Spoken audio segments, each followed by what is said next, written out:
Hey there, it's Jonathan. So, are you as much of an audiobook junkie as I am? Because I've started to listen to them an awful lot. It's this amazing way for me to go deep and to learn a whole bunch of stuff and also just to have fun when I'm kind of between places. So I love podcasts and I started to listen to audiobooks a lot more. So I wanted to let you know, if you like that my new book, How to Live a Good Life, is actually available now as an audiobook. And you can grab it wherever audiobooks are sold. Audible, Amazon, iTunes, all the normal places. And I also narrated that. So if you're cool with my voice on the podcast, then hopefully you would enjoy that narrating a book as well. So if that sounds interesting to you, go check it out. I hope you will find it super valuable. And now, turning it over to the rest of our show. I'm here for a specific reason, and that's to help you get better results, period. And it's not going to be comfortable because the whole point of getting new results in life means you got to be pushing into new zones where you've never been before. And so I'm here to push you, and I'll give you the tools along the way, but it's not going to be easy. Hey there, it's Jonathan back with a conversation on Good Life Project. So I've wanted to sit down with today's guest for some time now. He's a friend of mine, Todd Herman. And if you read Todd's About page on his website, this is one of the things that I love. It's funny, it actually lines up in interesting ways with me. He leads with he's a husband, a father, and a son, and then a sports enthusiast, a farm boy from Alberta, Canada. He literally grew up on this massive sort of open farm, like ranch. And then somewhere down the road, he gets to the fact that actually he has this long time career as an elite performance coach for top Olympic athletes and executives, somebody who really focuses in on helping people perform at the absolute top of whatever game and business and life and athletics and art they're pursuing. That has been his mad passion for his entire adult life, and it's been where he's focused for the vast majority of his life. I have always been super fascinated by and curious by how this kid who grew up literally in the wilds of Canada ended up in this super high performance, high pressure, sometimes massively high stress and high stakes world, and made a name for himself there. So I sat down with him and we traced this journey. He still works in private practice, but he's kind of broadened his lens out these days, and he's been building programming. He runs something called the 90-Day Year, which is this really cool sort of hyper productivity training to teach people how to do astonishing amounts in a ridiculously short period of time. We'll be sure to link to that in the show notes as well. Really excited to share this conversation with you. I'm Jonathan Fields, and this is Good Life Project. So we're hanging out here, Good Life Project HQ, and you're doing some really fascinating stuff, which I want to get to in the world of performance, expertise, and just making amazing stuff happen. Mm-hmm. You came out of a profoundly different environment than you're existing in now. Yeah. You grew up in basically on a ranch in Canada? Yeah, farm and ranch. All right, so take me there. Yeah, so farm and ranch in the southeastern corner of Alberta, which, if people understand Canada a little bit, maybe they know where Calgary is, or the Rocky Mountains, so it's way on the western side. But where I grew up, there's no mountains around me and there's no trees. It's a pretty barren landscape. Lots of hills, though. And yeah, it was a very, very large farm, single family owned farm, which people who don't understand farms, I guess I just said something that doesn't even matter, but our family ran it. We didn't have employees or anything like that. And I'm the third boy, so Dad always said he kept on having kids because he needed some free labor. And so, but it was great. I mean, looking back, I loved it. I loved it that I got that experience growing up on a big farm, and we got a close family. But at the time, I felt like a fish out of water when I was growing up. I always just couldn't wait to leave and get to, New York City, where we are right now. What was it that made you, what was inside that was doing that? Well, my Nana, my mom's mom, chalked it up to when I was about 8 years old. She said, "You are your great-grandma," and she's like 75% gypsy. Because I always just couldn't wait to get to, I was never kind of happy with where I was standing. I always needed to get to the next thing. I was always like hyper active and needed to go. And so I think I think I'm going to find out who I am, what I'm made of when I get to a bigger city. Like, I know there's so many things that were going on with that. I wasn't enamored with the farm life. Looking back, I loved it, but in the moment I didn't as much. So I mean, so often, that's everybody as a kid. I think there's so much that you're angsty, and you feel like the circumstance is the thing that's causing all the angst, and you can't wait to get away from it. And yeah, but on that note, because I had the juxtaposition was big for me because one of my older brothers, Ryan, when he was born, he was immediately put into the tractor, and that's the only place he ever wanted to be on the farm. Now, he went away and got an agricultural economics degree, but he came back home to take over the farm and ranch. And so he always wanted to be there. He knew that was the place that he wanted to be. And so that I was like, well, but I don't want that. He had so much clarity behind what he wanted, and I didn't back then. And that was really frustrating for me. Yeah, it was a source of tension between you. Oh, yeah. We didn't get along very well at all. We were so opposites. He's the quiet leader. I'm the massive extrovert, gregarious person, and which frustrated the hell out of him. But some of that was, I looked up to him, and because I wish I had that thing. I wish I had that. I had that one singular focus that's what I want for the rest of my life. And he had that, and I didn't, and it was frustrating. So I was like, okay, well, I'll find it in New York City or some other place than right here where I'm standing. Yeah. Yeah. And not an uncommon thing also. No. Because it's so interesting when you find people, especially when you're younger, who have they know their one thing from the time that they're a really young age. We so often think that that's the norm, and if we're not that, there's something wrong with us, and we're never going to be okay, we're never going to be satisfied until we find that one thing. Yeah. Like the famous line in City Slickers, Curly, one thing. Yeah. Oh, I totally agree with you. And now, being on the other side of the fence and, having 40 years underneath my belt, I guess now, it's, I don't know where those things come from. Like, why do we, maybe it's school where we beat kids in, do you know what you're going to go to do in school? But we pick up on these complete untruths about life very early, and we internalize them, and then we think that we're bad individuals because we don't have clarity, I guess. But yeah, so... What about brother number 3? So I'm the third oldest, and I got a younger sister. But my oldest brother, Ross, he's back in my hometown area, working on the farm and helping out as well. Yeah, so you're the one that kind of broke out. Yeah, I'm that classic black sheep. Everyone's anxious for me and my family, obviously now, to come back home. But the first question after about 5 hours of me being in the house is my mom will always say, "So when are you leaving again?" And it's basically more of a joke now, but right. Yeah. Yeah, but I mean, we've had conversations recently where you're coming full circle to a certain extent because I guess you're kind of coming to the realization that there was something that was really profoundly joyful about that time. Yeah, to the point. Yeah, so we're looking at buying maybe a small farm in the upstate New York area, and a place where I can do some of the big workshops that I do as well with people. But my little girls, full circle, they are totally cut from dad's, farm DNA cloth. So maybe it skipped a generation with me, but all they want to do is be around horses and cows and anything farm animally. And, they're living in New York City and they don't know the difference of what they might be missing. But when we get out of the city, the first things we do and what they want to go do is go to some sort of hobby farm or some of the cute little places that are around the area to go and play. What do you think, looking back at it and also looking at how your kids respond to that now, what do you think it is about that environment that just it's makes you feel tapped in? Is it the physicality of it? Is it losing yourself in work? Is it character building? Is it just nature? Is it just yes? Is it...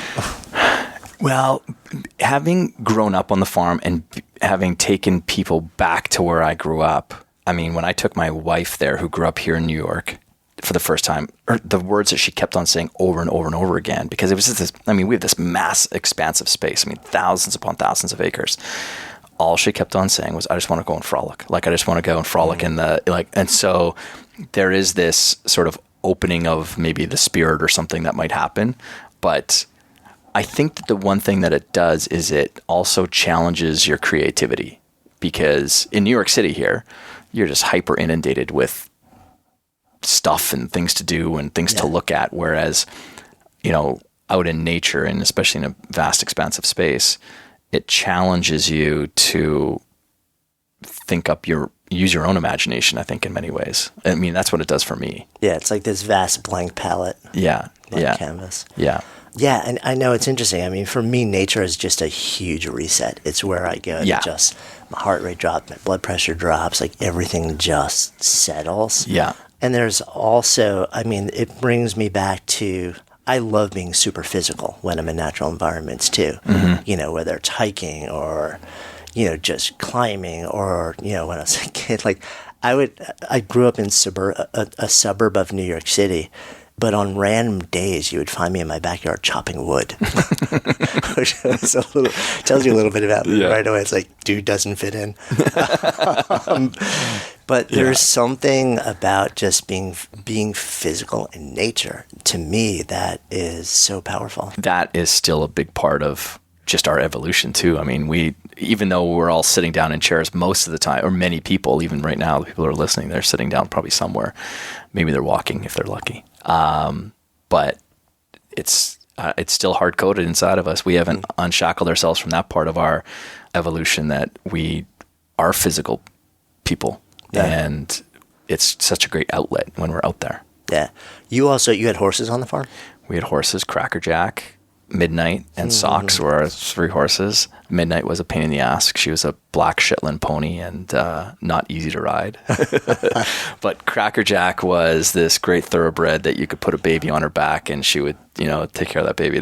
So I grew up riding horses. Yeah. Yeah. And you guys listening can't see this, but the smile that just appeared on your face when you're talking about the horses is telling. They were good. Well, especially Crackerjack. She was a special horse. Yeah, it's interesting. I've met a few people over the last few years that work with horses and have told me that they've used the nearly identical phrase, saying that horses are natural healers, that they're deeply intuitive, and that they'll reflect whatever energy you bring to them, they'll reflect back to you. Was that your experience? Yeah, but my experience of horses was more just how I was taught about them from, the ranchers and cowboys that I was around. And it was that, because we had such a huge piece of land that we were allowed to just go ride around. And at a very early age, I always remember Dad or some of my uncles or friends say, if you ever get lost, just tell Crackerjack to go home and she'll take you home. And so one thing that people don't realize about horses is if you ever got lost in the mountains, just let the horse roam, because they will naturally find its way home. If you tried to force it, you're just going to steer them away from their natural instinct. And so my kind of lens on horses is they're just natural caretakers of you. And then being around horses for a long time and meeting really fascinating people and know how they're used in therapy for other people, whether it's, people with mental disorders or behavioral disorders, and just how amazing they are with all people. Yeah, I mean, that's what it's interesting, because conversation comes to mind of somebody who I know who has developed and has worked with horses on a therapeutic basis for kids with autism, varying degrees of autism, all the way up to dysfunctional executive teams and companies. Yeah. And they're like, there's this normalizing thing where it's sort of like you get what you need out of the experience on either end of the spectrum. Yeah. Well, on that note, you bring in executives who are trying to be type A. You try to be type A around a horse. Good luck with that. They're good at normalizing and sort of putting people in their place. I love that. You're also a pretty athletic kid, from what I remember. Yeah, super athletic. I mean, there was nothing else to do other than, if I wasn't going to be playing sports, it meant that I was probably going to have some chores and things like that to do. So I wanted to be active and playing lots of sports, and super competitive, and having older brothers who would beat you up. So sports is totally my outlet, and volleyball was my big thing. And then I became a nationally ranked badminton player. And then when I got to high school, I started playing football, and then got a football scholarship as well. All right. So you're growing up sort of rugged guy on a farm with horses. nationally ranked badminton player. I know. Not that I love badminton. I know. But it just... That's why I throw that one out there, because it's a head turner. People are like, really? Head badminton? Well, so it's environment and it's people. So my small little rural school that I went to, Schuler, Alberta, we had like a maximum enrollment from kindergarten to grade 9 from any of the years that I was there of about 65 people. And probably 30 of them were my cousins. So one of my teachers, though, Mr. Henderson, he was an exceptional athlete as well. But badminton was one of his sports. So when we had our gym classes, badminton was always a big, one of the big sports that we would play. And, growing up in Canada, you got a lot of gym time. You're not going to be outside as much. So you played a lot of more indoor sport activities. And, the school division I was in, there was a lot of badminton that happened there. So it was just sort of byproduct of environment. And while I loved team sports, I really liked individual challenging sports. And so, badminton just happened to be the game that I picked up. Yeah, it's funny. I was a gymnast also, which was played as a team sport, but individual event based. It was like the same thing. It was about that similar mindset. So when you had the opportunity to leave, where'd you go? I actually got out early. Like 14, I started kind of living on my own-ish a little bit, living with my aunts and uncles, because I was involved in swimming, and so I became a lifeguard. And I was trying to become hired as a lifeguard because the money was great. Plus, it's lifeguarding. Get to be around girls and all these things. And so I was volunteering to try to earn up enough hours and just visibility in that world. And then I ended up becoming a lifeguard. So I kind of would live about half of the year with my aunt and uncle and then half the year at home. But when I finally left after high school, I went to Edmonton, Alberta, played football at the university, but washed out after a year because it just wasn't my jam. I started a side business while I was in university. I was learning way more from that than I was in my, economics classes. And so, sort of tapped into my rebellious ways and I was always really good at finding the hardest way to do something instead of possibly finding an easier path. But yeah, so I went to Edmonton and was there for several years and then ended up traveling all over the place, living around the world with some of the businesses that I started. So what were some of those businesses? Well, the first thing I tried to do was build agrimall.com, which was like an eBay before eBay. This is 94, 95. The internet was just starting, and I was like, I grew up on a farm, and every single farm kid will tell you that all of us have these machinery graveyards, these places where old machinery go to die. And I always thought it's really weird because that's useful to somebody. Growing up, it always frustrated me that we had this. And so I was like, I'm going to start this place called agrimall.com where farmers and ranchers can sell all of their scrap machinery. That's going to be a huge business because there's all these. Meanwhile, not thinking this through, they're not typically the first technology early adopters, right? And this is back when there was 56K modems, on farms, and you hear like those tones in the background. Was dialing up. And this is before there was even video on the web. And I was like, we can do like live auctions on there, and then we can turn it into. Eventually, we'll do cattle auctions. And I wasn't even thinking about the fact that there's total government regulations around the world about transferring cattle across borders and stuff. But it was an amazing learning experience for me on the importance of validation and, depending on how big your idea is, how much capital you need to get it going. And so while I was starting that business, I was working in restaurants and being a waiter. And then I did some management, and then I ended up winning Restaurant Manager of the Year for the big company that I was working for. And I met a mentor around that time. And he was challenging me on what are you going to do with this? What are your goals? He was asking me all these questions that no one had ever asked me before about what I wanted to do with my life. So he challenged me to go do 3 things after I had met him. And I went and did those 3 things. And I started doing sort of hospitality consulting, like how to build amazing teams that grow a great business. So that was my first business, was doing that, hospitality consulting. And so did you have in your head at that time, because you've been doing it a relatively short period of time, but you won the award. Yeah. Was there anything in you that said, I'm not worthy or I'm not ready? Big time. Yeah. That was my biggest hiccup was I looked like I was 13, 12 years old. I always had a super baby face. And I was like, okay, well, I've had some success, but my big thing was I wasn't focused on the success I had and my ideas around why we had such great teams. it was focused on the self. Like I was pointing my finger back at myself the entire time, saying, like no one's going to listen to you. So it was all total imposter syndrome type stuff. Who are you to talk about this yet? You haven't written a book yet. For some reason, I thought that in order for you to be successful, being a consultant or a speaker, you had to have a book. Like that was the thing. And to this day, I still have defied the odds of being successful without a book. So, but yeah, that was a huge obstacle for me to overcome. So was it the sort of like the invitation / challenge from your mentor to like go do this that pushed you past that to just take action, or was it 100%? Because I probably wouldn't have done it. Right. I wouldn't have done it.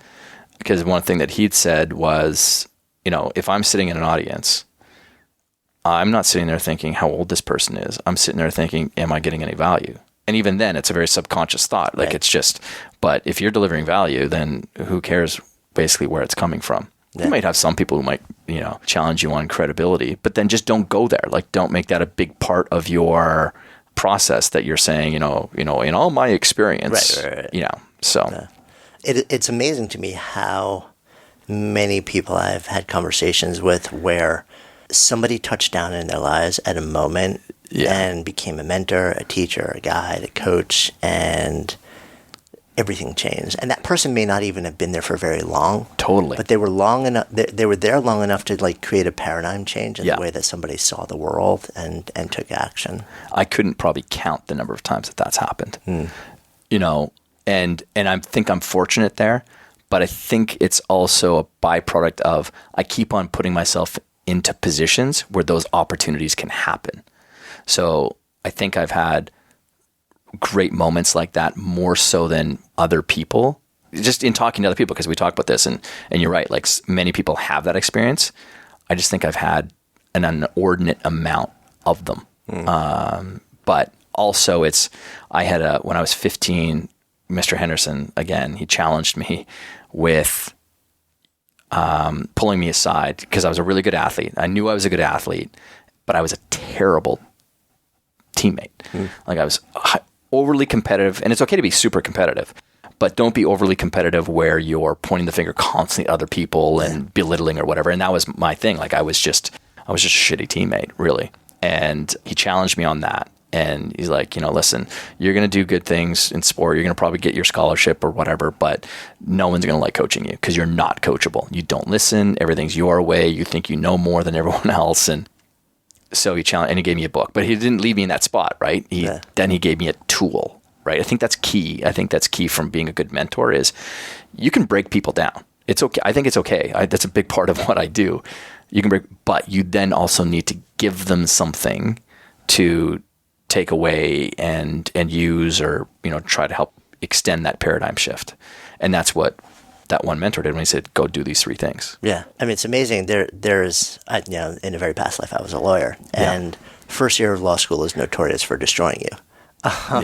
Because their job is to basically like, they have people come in from all walks of life, some very established in their career, some green out of undergrad, and they kind of want to normalize the playing field and also let everyone know, like, you don't know anything. We're going to teach you how to think completely differently. But to do that, first they have to crash a lot of people to that level where they're open to actually. So they were, and I had the classic movie contract professor who absolutely terrified people.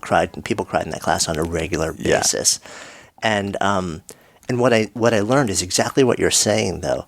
The professors who were really good did that, but that was the starting point for them. Mm-hmm. They knew that they were doing it for some of them did it because I think they just enjoyed doing it. Yeah.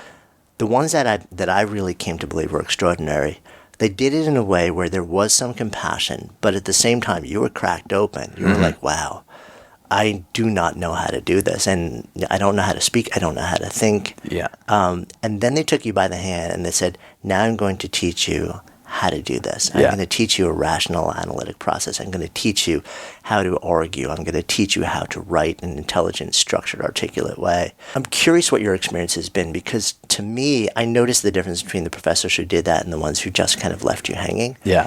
And it's been my experience that I've seen a lot more of the latter in general in life with people who touch down. It's, I think, and I wonder why. And my sense is that it's much easier to create that disruptive experience, and almost get people to rally about, this is what we don't want anymore. Yeah. Like, crack things open and this is what we don't want anymore.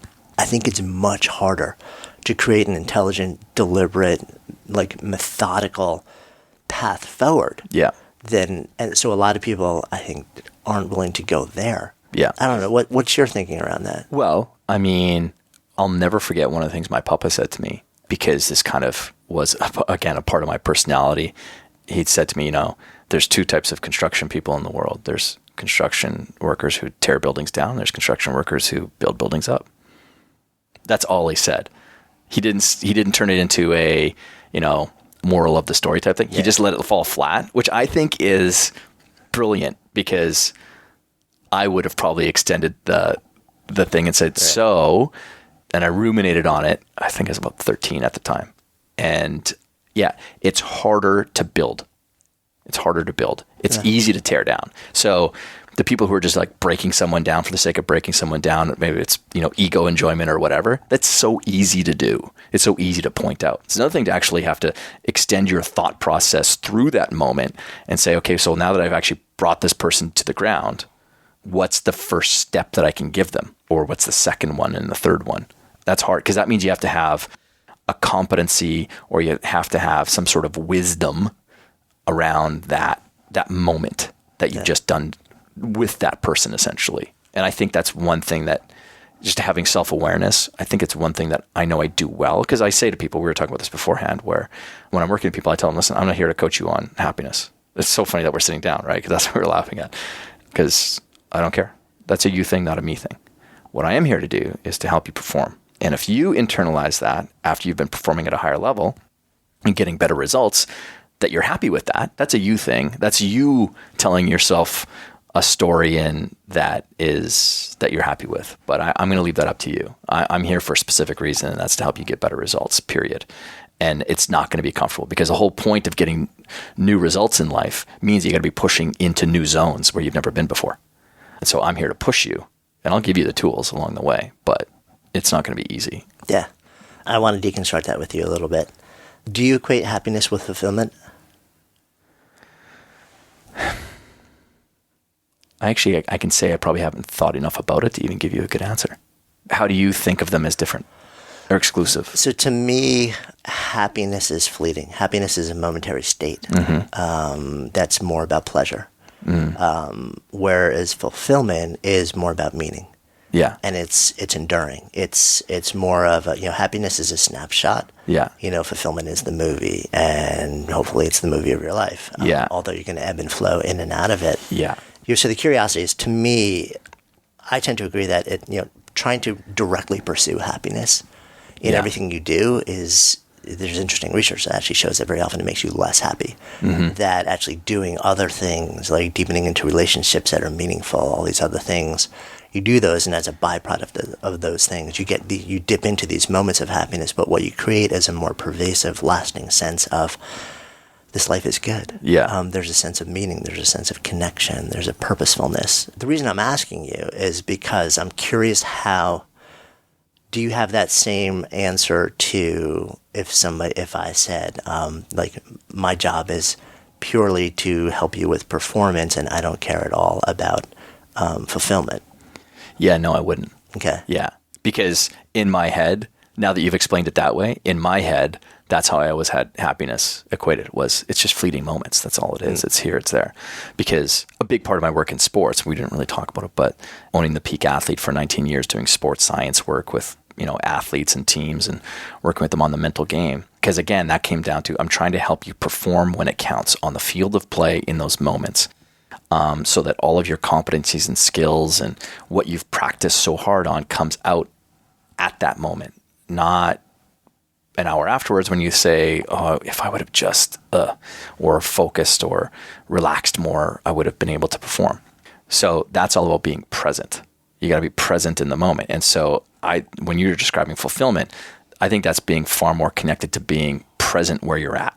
So I'm totally on board with that. If someone said, yeah, but do you care about my fulfillment? Totally.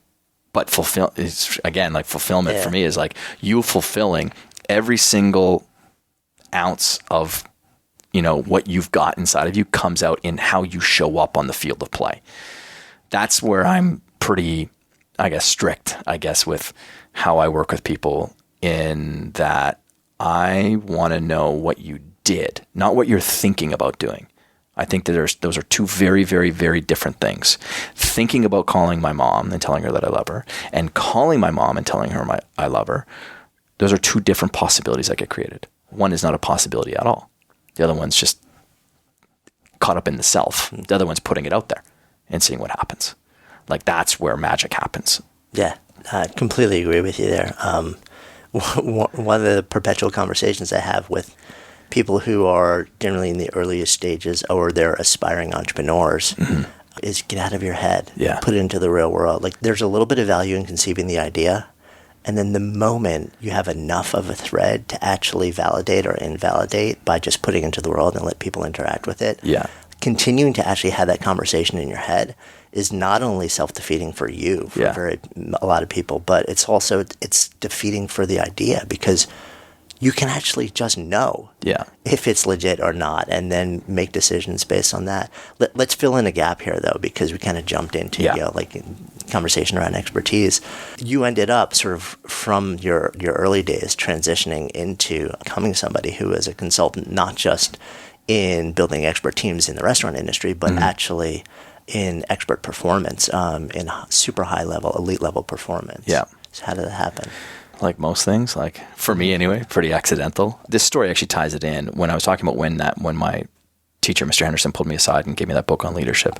In that book was a conversation about the mind, about the human mind. The book on leadership, actually, I don't recall it being very good, but it sent me down this rabbit hole about understanding, okay, well, what's this whole mental side of life, really, more in general. And I just started to hone this inner game thing. And I really fell into learning about how to get into the zone and flow state consistently. So that was one of my superpowers in sport, was I could get into the zone almost at the drop of a hat. And when I got done playing at college level, I was volunteering at a high school and spending more time talking to the football kids about the 6 inches between their ears, saying, listen, like, you don't need to do more cone drills, more wind sprints. That's not going to help you really right now. You're already a good physical athlete. Where you're lacking is in your game preparation, your routine, and it doesn't show. You're like, all this potential, quote unquote, that you have isn't showing up on the field. And I just, again, at this time, I was reading like deep research papers on the mind. Not like nonfiction books. I'm talking like the stuff where the source it came from. And then a friend of mine who runs a lot of hockey academy, or runs a big hockey academy in Canada, trains tons of NHL hockey players, like the pros. He said, geez, you know so much about the mind. Would you mind coming in and do a workshop with these kids on this stuff? So I was like, yeah, sure. So I went in, not paid. I just loved talking about it, and did a couple of workshops with them. These kids started getting great results, not necessarily on the ice right away. It was actually in school. One kid in particular went from 29% average in school to 64% within 6 weeks. And he was in grade 9. And then by the time he left high school 3 years later, he was on the honor roll throughout. And it was just like shifting his perception of, what his possibilities were and who he was. So anyways, these kids started to get these great results, and these parents started coming up to me and saying, like, hey, you know so much, or would you mentor my son or daughter? And I was like, yeah, sure. And they were like, well, how much? And I was like, $75 for 3 sessions. Like, it was, I completely signed myself up to be in poverty, basically, with my business model. But from that, I was like, are these people just hiring me because they know and they like Todd Herman, they met me and through their kids? Or is this actually a real business? Because I'd never really heard of someone who was a mental game person. So I was like, I'm going to validate this. And I resolved I was going to do it through speaking, because I already had that skill set from being a 4-H kid growing up. I was not afraid to go on stages. So I tried to do as many speeches in 90 days as I could throughout the province of Alberta. And I ended up doing, by the end of it, 68 speeches in 90 days. And, no one in that province, you were just one person away from knowing who I was. And there's another story about how I got all those speeches, and it was actually very simple. But yeah, so I started that, and I never that was 19 years ago. I never had to market that business since, because I created so much good marketing lift in the beginning that there was so much word of mouth. And then I ended up working with pro athletes really quickly because of just this permeating effect from that work. Plus, it also helped that I was in Alberta, and Canada, huge hockey country, and everyone had a relative that was probably playing pro. Right. So that's how it started, and then I kept on escalating from there. Okay, so you mentioned we could probably talk about how you actually got and ended up with 68 gigs in 90 days. Yeah, we can go to that. Can we go there for a few minutes? Yeah, we can. Because that's a big lingering question, I'm sure, for a lot of listeners. Yeah, so 68 speeches in 90 days. So starting out, I called the two people who I know who could get me a speech or a workshop. And by the way, I wasn't asking to get paid in the beginning. This was all about me validating the idea, not about making money. Mm-hmm. And that's an important distinction. So I called up Eric and I called up another gentleman, both who ran hockey associations. And I said, hey, I've got this talk I'd love to come and give to the association or to the kids on the triune athlete, the mentally, emotionally, and physically tough athlete that develops strong leaders, not only on the ice, but off the ice. And, it's 60 minutes or 90 minutes, depending on what people's availability are. Do you think I could come in and do something? And both of them said, yeah. So that was within the first 2 weeks. So I went in, and when I did the talk, I would always end it the exact same way. I said, and then one thing I asked is, I'll do the speech for free, but only if at least one parent from each of the kids is in the room. And I needed that because I had a bad business from the very beginning, because the people who were receiving the service and the people who were paying for it were two different people. Right. So I went in, did the talk, and then at the end of it, I would say, listen, I know a lot of you parents, you've got other kids who are playing on other teams or they're playing in other sports. So if any of you want me to come out and do a talk to them, I'd love to do it. And I'm doing these for free for the next 90 days because I really think that this message is really important that our kids get this. And so about 36% of the parents would come up and they say, yeah, my daughter's on this swim team or my son is on this other soccer team. And, could you come out? And that just snowballed from there. So, those first couple of speeches, it took another week or 2 weeks before the next one would happen. But by the end, I was doing like 3 workshops a day. Yeah. But it wasn't like, this isn't magic. Like, I wasn't sitting in front of like a big audience. Some of these talks were in sweaty locker rooms where only 4 of the kids stuck around because the parents didn't think that the message even was valid. There's so many things I want to unpack there, but we may have to have you back for round 2. But what's so interesting to me is you and I both function. A chunk of our lives happens in the online sphere these days, and we both deal with a lot of people who are creating things. Yeah. And what's so interesting to me is that so many people, the first resort when they want to validate an idea and then build just like the early parts of it, is to eliminate human contact and to take it 100% online. Let me just do it all in the digital space. Yeah.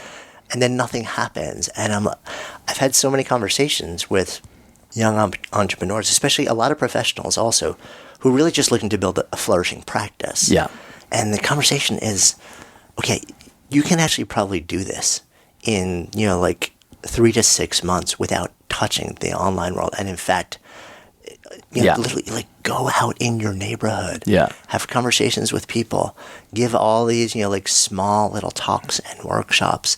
And it's so interesting to me that the internet giveth and it taketh. Mm-hmm. On the one hand, it flattens the world and it makes so much capable in terms of taking an idea and moving from idea to implementation to scale. On the other hand, I've seen such a rush to do that we forget about like the fundamental human legwork on the ground in our neighborhood, face-to-face conversations that so often can both be more enjoyable, give you so much more soft data when you're trying to validate ideas or see how they need to be changed.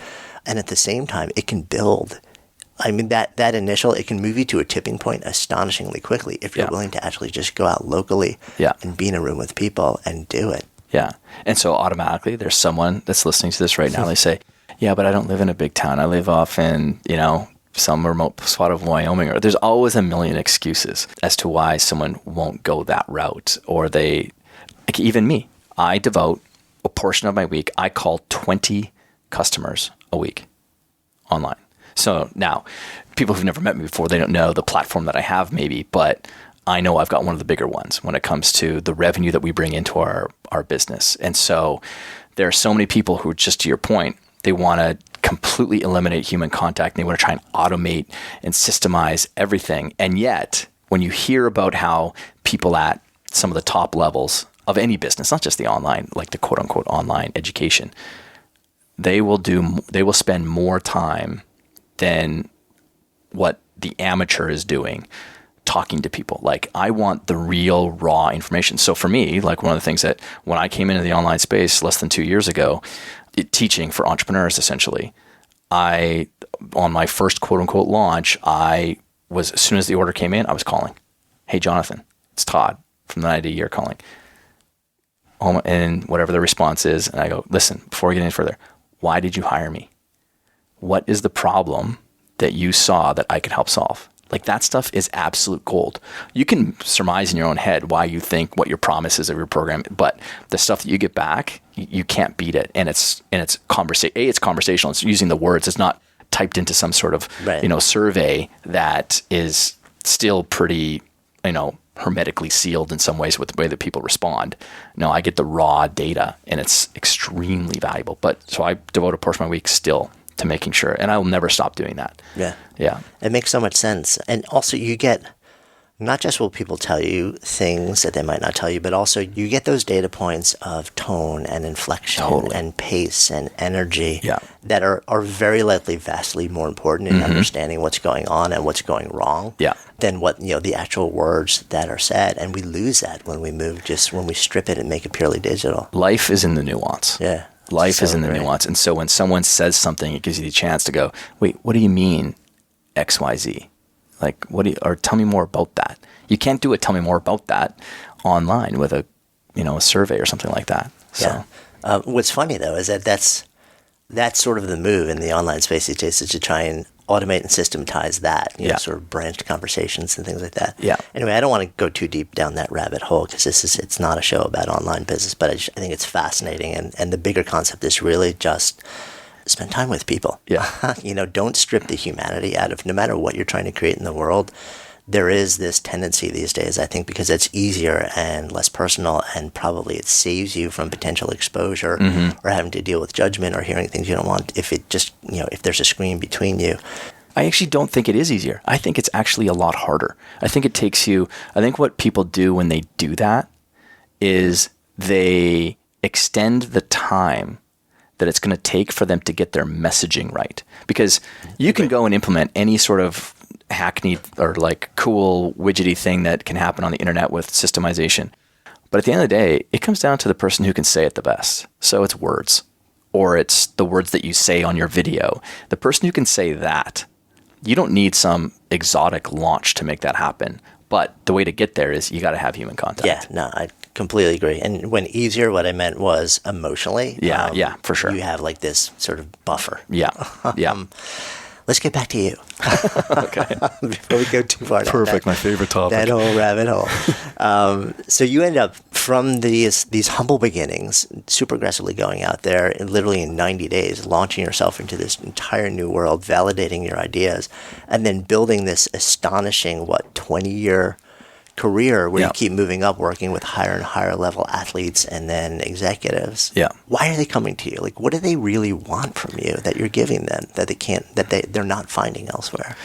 Confidence and decisiveness, probably more than anything else. Tell me more about that. After getting around people and having these conversations with them, one thing I think I probably did well in the beginning was I would sit back down and I kind of reflect on maybe the workshop or some of the questions that I was asking, and I would always try to say, cool, is there anything underneath that? Like, what's the kind of question underneath that question that they might be asking? And you'd get to kind of some main themes. And more people on the decisiveness side of things, there's a lot of people who are just sitting there at the precipice of something, but they're scared or terrified or worried about making the wrong decision. Definitely on the business side of things, where decisiveness comes up in sports is in the moment of action, right? Like maybe the athlete who isn't the absolute best on his team, but he really wants to make that game-ending shot when he's got the ball, but he doesn't because he has this hierarchy in his head as to who should be throwing the last ball at the hoop. But really kind of instilling that confidence to then decide in that moment to take that shot. So that's where decisiveness shows up in kind of athletics, is in the moments that matter. In business, it was those people who just have these multitude of options sitting in front of them, and they get frozen from trying to be perfect. And so working with people so confidence and decisiveness are like two like really big themes that show up a lot with all the people that and it's funny because there's someone sitting there going, that's just starting out in business going, oh man, I'd love to be more confident. I'd love to be more decisive with what I'm doing. But I'm telling you, there's people at the highest level that have that same issue. It's just that they're dealing with maybe bigger things, possibly. And the stakes get higher too. So if you make the wrong decision, there's further fall. Yeah. But then it comes back to how much do you trust yourself to correct? If you have an inherent distrust in your ability to correct the decision when you've made maybe a poor one, then that severely affects someone's performance or their ability to make decisions. And with athletes, I say this all the time. Like at the end of the day, if there's one word that I care about, this is always in the back of my mind, and I'm trying to get all roads pointing back to this one word. And that is when I can get an athlete to completely trust themselves, trust the preparation, trust their skills, trust their game plan, their prep, all those things that come together, you will see a performance that is typically unlike what they would typically put out there. Same thing in business. When you can completely trust. Yeah. I think it's the same thing with everything, in artistry, in teaching, in anything that you do. It's like that. And I've seen that too. And I've felt it, I wish I could say I live in that place on a persistent basis, but I don't. I certainly aspire to, but I don't know if it's possible. But I've had those moments too where I'm thinking even as a yoga teacher, where the first couple of years I stumbled, but what I knew my job was to just develop a really deep understanding of social dynamic in a room and a deep reservoir of sequences and postures. And I got to a point where I had a level of mastery over that where I completely trusted that people would show up in a room, it would be a packed house at 7 o'clock on a Thursday night, and they show up because they want to start in point A and they want to be left in point B. They want to be left changed. They want to walk out having moved through something. It came to a point where I wouldn't show up with a game plan. There was no set sequence. There was never anything where, I was like, okay, this is what I'm going to say. This is what I'm going to do. And I learned that I could create a good experience by doing that, but it would never be transformative experience. It would never be a really deep and powerful experience because it would always mean that I was wedded to something that I knew was formulaic and good rather than trusting that I was at a place where I could draw upon my skills, my competencies, and give them what they needed in the moment, at the moment, for a window of 90 minutes. And when I got to that place where I started to let go, in the beginning it was terrifying. But once I started to realize that I was okay, and then once I also started to create, there were times where I would just go blank, 50 minutes into a 90-minute session, and you got, 100 people or whatever it is in a room sweating and waiting for you to say something and move them. And then I realized, okay, there are like 3 or 4 things that I can always lean on and it'll come back to me. It got to a point where then you start to drop into that flow state that you were talking about earlier, but the class I would, and by me doing that, it's almost like I set the foundation for everybody else there to meet me there. And that's when the magic started to happen. But it's interesting, I didn't really key in on the fact until you really brought it full circle now, that the unlock key was trust. I trusted that I was at a point where I had a deep enough reservoir and command that I could just let what happened needed to happen, and that I could rely on my training, as you said, using your words, to do something extraordinary. It doesn't sound like trust doesn't, it always, when I do talks to athletes or teams or something, trust isn't the word that typically someone would think that someone's going to come out and say is the unlock key for performance. But it truly is when you think about that athlete who's standing at the top of the mountain and they're going to point their skis down a hill on a typically steep and icy slope to try and race around a bunch of flags. There's a high level of trust that needs to be there because you're operating at a very high rate of speed. And, if there's any doubt that creeps in, now you're not as responsive and reflexive as you typically would be physically. Your mind starts skipping out of the moment and paying attention to things that it shouldn't be paying attention to right there. And then that's where, catastrophe can happen, whether it's a fall or something like that, or you just end up toggling back because you're just not trusting. So, how do you develop that? I know it's probably a much bigger question, but Yeah, well, I mean, it can be a stair-step process. It can be a stair-step process. Are there any safety nets that we can put in place for someone that they can develop that trust? I'll give you one good example from youth athletics. There are so many poor coaches in youth athletics. You and I would both have seen them and met them at some point in time, where they're more concerned about how they look because their team won or didn't win, or as opposed to just what's good for this kid. And how you know if you're a good coach is how many of those kids that you coached last year showed up this year. That's the number one KPI in youth athletics. If you're going to take a look at that, if I had 20 kids and 18 of them showed back up to play again next year, that's a freaking amazing number. But if only 10 did, well, there's breakage somewhere. So many kids are terrified of making a mistake because coaches start talking about perfection and being great, like way too soon. So with all the teams that I ever worked with that were, whether it's an association, we would give so let's use hockey as an example. We would give each kid, they looked like little pogs really more than anything else. They were like little circular discs, and they were mistake coupons, and they could cash them in if they made a mistake on the field, and they were not going to get into trouble or anything like that. So we wanted to teach them that it's okay to go out there and try really hard at doing something new and different that we've been doing on the practice field, and it's okay to try it out there.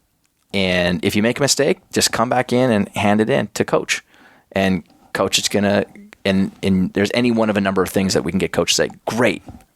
Like, good for you. Good for trying so hard. Good for putting in the extra effort. Now get back out there and let's see what we can do next time.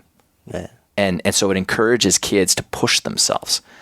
I'm trying to say, okay, well, how can we create the safety net? And that's one of the things that came out of it. So practical example of trying to create a safety net for kids so that they could learn to trust themselves more on the field of play. Yeah. I mean, it occurs to me also that what you're doing, you're cultivating, Carol Dweck talks about growth versus fixed mindset. What you're doing is you're creating a mechanism to train the growth mindset so Absolutely. that you welcome mistakes and failure as data that will help you grow. Yeah.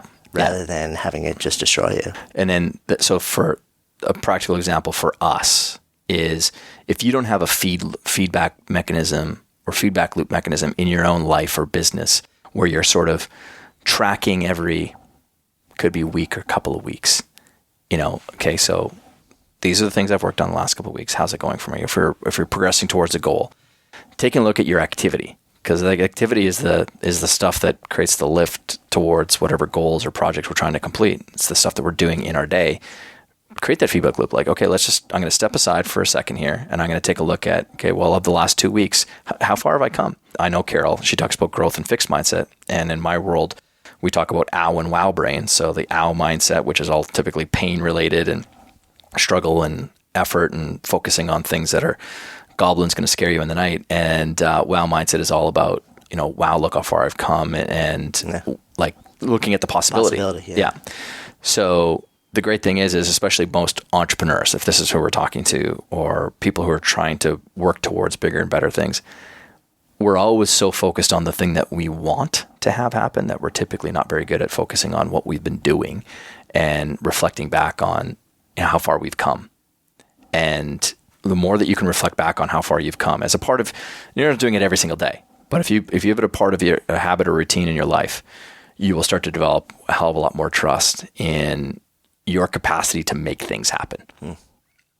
Yeah, so agree. That negativity bias keeps us maniacally focused on what's not right, what's still not done, like what still lies ahead. And it's amazing how much it pulls us from acknowledging how much we've accomplished, how far we've done. Yeah.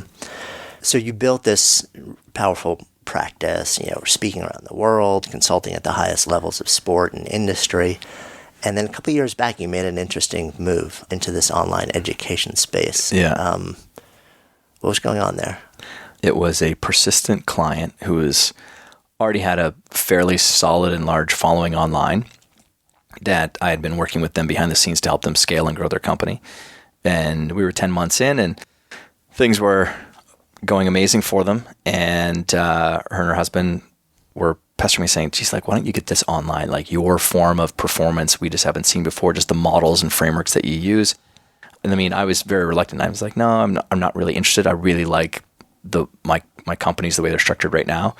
And so with some more cajoling on her part, and they were like, listen, like, we'll take care of all the technology, and we'll take care of, and we've already got a customer list, so why don't we just launch something to our customer list? So 3.5 weeks later, after I said, yeah, okay, let's do it, 3.5 weeks later, we did the entire like launch, like something that many people would be kind of familiar with, like 4 videos, all that kind of stuff. One way that we did it, which was really good, was she was more the student in it, and I was kind of the teacher. Like, we was her and I on camera together, and we had such a good time filming that. Like, I mean, she said, this is the most fun. I mean, off camera, we were like, she's like, this is the most fun I've had in business in such a long time. And it came through, I think, because it was very successful. And but anytime I'm getting into an industry, I'm taking a look at, okay, SWOT analysis, strengths, weaknesses, opportunities, and threats. Because you're still metrics based. I am, even though I'm very creative. Right. I learned all that in a lot of my other, like doing a lot of corporate consulting. Like, when you get to those levels, those big corporations are looking for systems and processes and stuff. So I needed to develop that skill set. So just looking at the industry, I was like, there's not very much in the form of third-party validation of a educate or of a program or something like that. So in the corporate space, it's very frequent where you get an ROI study done on the program. So after I did that first launch, which was the beta one, I was like, you know what, I'm gonna try and take this game to another level in this space. And so I did a study on the program, a third-party study. They had all access to customers and lists, and interviewed people on its success rate for people, and that was really, really, really successful.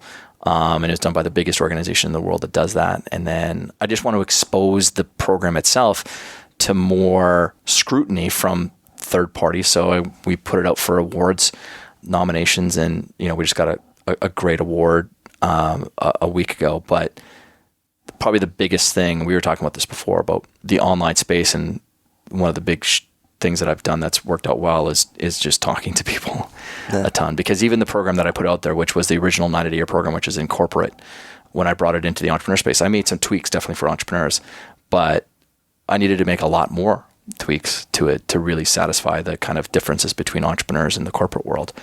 And I wouldn't have made those tweaks as fast as I did if I didn't talk to people consistently, one-on-one, not in group. Like, it's you get good data from group discussions and support sessions, I guess, but nothing can beat a one-on-one discussion with someone.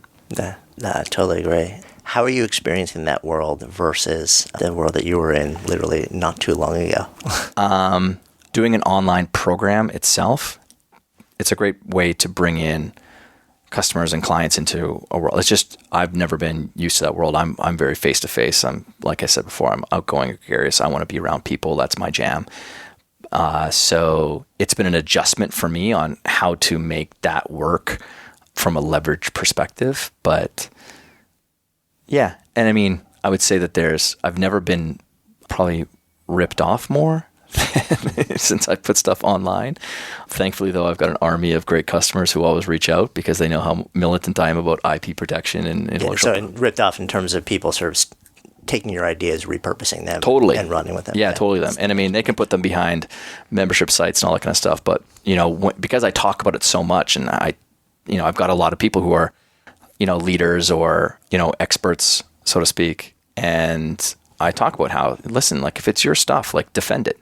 I mean, there's not one of my like really, really high level entrepreneurial or business clients that would just let it go, like, just, it's just the universe, just, put out good vibes. And no, they wouldn't do that. Like, it's business, and there's a seedy underbelly sometimes to it. So protect it. And I'm pretty militant about protecting our stuff. What's underneath that?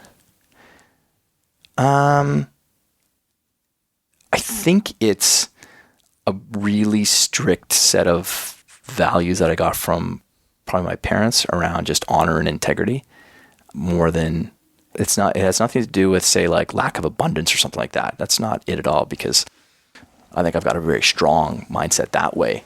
But it's that I think that we've let too much of these things slide by for a very, very long time, where you become a part of the problem the moment you don't say something. Like, it's like I do a lot of stuff in the bullying world, and I think you become a part of the problem when you refuse to stand up to the first moment that someone is bullying someone else. And I'll call people out. I don't know if there's anything more behind it than just, I think it's just the state that we should all be operating inside of anyway. You seem to have this really fierce value of honor.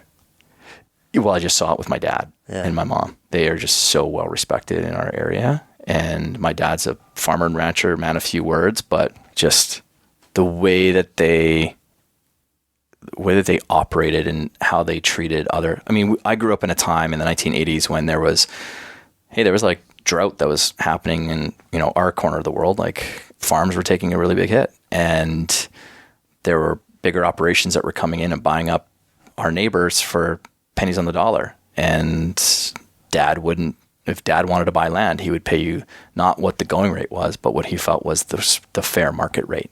So he would pay above things because it was the right thing to do. Just little things like that. So yeah. And we have kind of a policy in our family of, it's not 2 strikes and you're out. It's 1 strike, you're out. Like from a trust, and like you don't get a second chance to screw us over kind of thing. So that might not work for some people, but it works for me. So along the way you got married, you have 2 beautiful daughters, 3rd kid on the way. Yeah. Moving into this season of your life, what's important to you? Patience. Definitely that. Learning to be a really great dad to them as well. So those are big parts of my focus. And I don't know. I've been rolling around with patience is a big one, because even like the personality I have in my business world is very different than how I am around my kids, because they don't need that. They don't need someone who's confident and decisive and like hard charging or anything like that. They need someone who's playful and fun and patient and all those kind of good things. So that's a big part of my focus right now is that side, because I can work all the time because I love my work. And so I don't really consider it work. I just love thinking about it and noodling on other people's issues and problems, because I think I can come up with the solution for them. But I need to detox from that sometimes and pull myself away. So, and I think I've been doing an okay job. It's probably room for improvement, but yeah. So that's sort of your practice right now. Is developing the other side, the softer side. Yeah. And I don't think I never had it.